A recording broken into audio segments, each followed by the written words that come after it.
Friends, அடுப்பாங்கிற நம்ம வீட்டு சமையலில் இன்றைக்கி அவரைக்காய் பொரியல் எப்படி செய்கிறதுன்னு பார்க்கலாம்.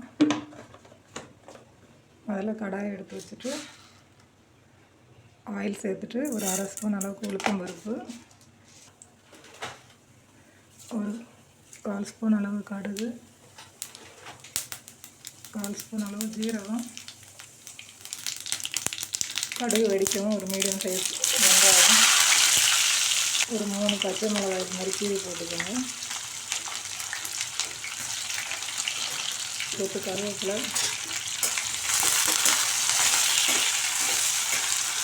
இதெல்லாம் சேர்த்து நல்லா வதக்கி விட்டுக்கலாம்.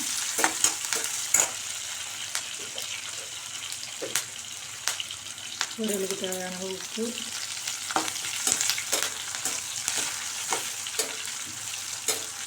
வெங்காயம் இந்த அளவுக்கு வதங்கின உடனே ஒரு 1/4 கிலோ அவரைக்காய் வந்து இது மாதிரி கட் பண்ணி வச்சுருக்கேன். இப்போ இதில் சேர்த்துக்கலாம்.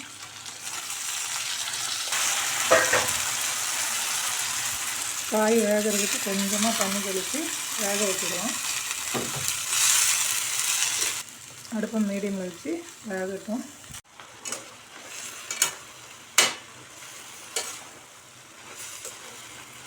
அவரைக்காய் நல்லா வெந்துடுச்சு.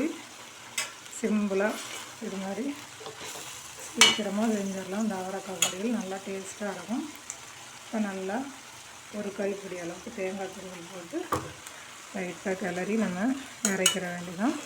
என்னோடய ஸ்டைலில் ஒரு சிம்பிளான அவரைக்காய் பொரியல் சூப்பராக ரெடி ஆகிடுச்சு. நீங்களே இது மாதிரி செய்து பாருங்கள். இந்த அவரைக்காய் பொரியல் வந்து அவ்வளோ மருத்துவ குணங்கள் இருக்குது.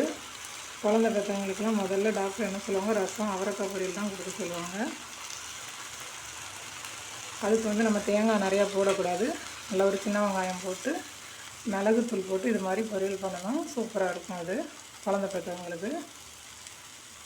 இப்போ சூப்பராக அவரைக்காய் பொரியல் ரெடி ஆகிடுச்சு. வீடியோ பிடிச்சிருந்தா லைக் பண்ணி உங்கள் ஃப்ரெண்ட்ஸோடு ஷேர் பண்ணி மறக்காமல் நம்ம சேனலுக்கு சப்ஸ்கிரைப் பண்ணுங்கள். அடுத்த ஒரு நல்ல வீடியோவில் சந்திப்போம். நன்றி, வணக்கம்.